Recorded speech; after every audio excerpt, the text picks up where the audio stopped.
Good morning, everyone.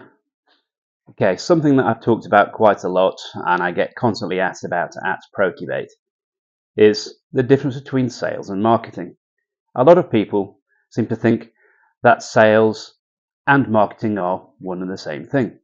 A lot of people seem to think that marketing is all about social media and sales is all about hard selling and converting people. And what I'm going to say is they're all absolutely wrong. Okay, not absolutely wrong, but certainly enough wrong that after I give my little explanation, you're going to look at this and go, yeah, I see what you mean. So I start by introducing a little analogy. Okay, imagine that it's raining marbles. You know, the little marbles that you can get and as toys as children and so on, or you can stop your dog from choking on. These little marbles are opportunities. And imagine that it's raining them everywhere. You've got your business and you want to catch those marbles, don't you? And all you've got is a tea tray. It's a nice flat tea tray with no lips at the edge. It's just a board, like a chopping board if you like, but we're going to call it a tea tray. And you're there trying to catch these marbles. Where you move your tea tray to is where the opportunities are falling most, or where they're the better quality opportunities, or you stand still and hope for the best and hope that they just plop straight into your lap. And this marketing tea tray is your circle of influence, or your tea tray of influence, if you like, where you will try to catch those opportunities. Marketing is about catching the opportunities and trying to keep them on your tea tray. As far as sales is concerned, we'll move to that in a moment. But marketing and just catching the marbles on your tea tray, if you don't do anything else, they will tip off this way, tip off that way, tip off the other way. And all you're doing is trying to catch them on your tea tray for what? Your own ego and vanity?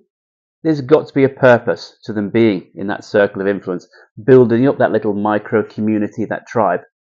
You have to do something with them, or it's just a heavy tea tray that's really just going to weigh heavily on your ego.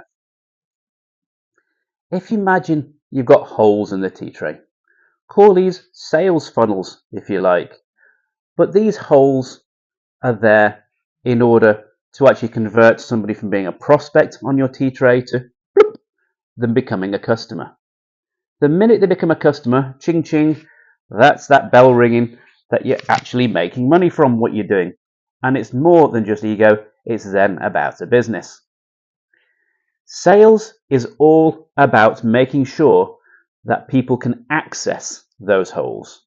It's making sure that they can go down them smoothly and don't pop back out again. Marketing is about the tea tray. It's about designing it right to make it attractive, to make it sticky, to make it engaging.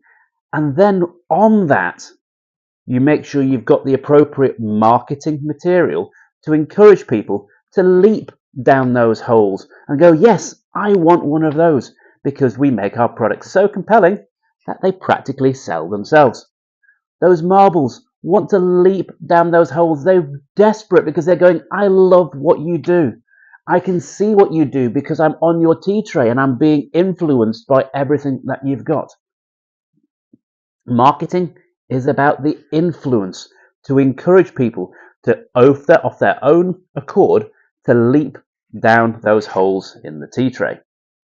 If they don't leap down the holes in the tea tray, what does that mean?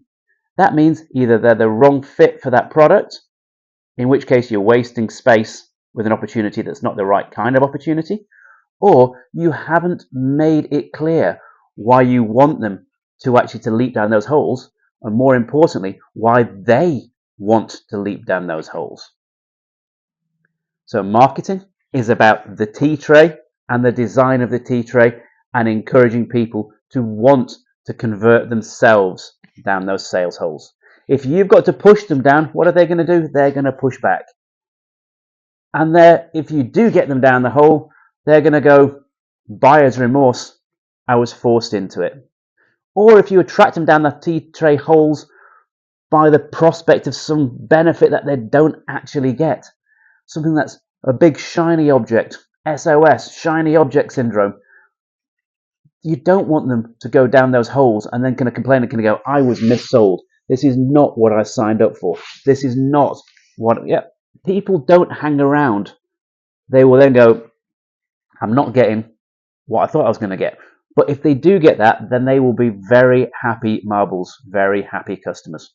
And so what we make sure is the essential part of our responsibility is to collectively, all of us, to design that tea tray and to make sure everything we put onto that tea tray is convincing people that they are in the right place, that they've got the right mindset and values and everything else to encourage them to want to stay there and to want them to actually look at what is for sale and on offer and go, ooh, I want me some of that, and get them to leap down those tea tray holes. And so for me, the most important thing to do with sales and marketing is designing the right tea tray and making sure the holes are the right size to get those marbles to easily convert. And so, if you can see your old definitions of marketing and sales, does that fit with the tea tray model? Or has what I said hopefully made it simpler, easier, and more accessible for each and every single one of us to contribute towards making sure that everything that we do in that world of marketing, in making our tea tray attractive, is actually driving people in the right direction to want to leap down those holes. I really hope that this analogy has made sense, and I will leave it at that, and I'm open to questions, thoughts, or anything else people want to say. Thank you.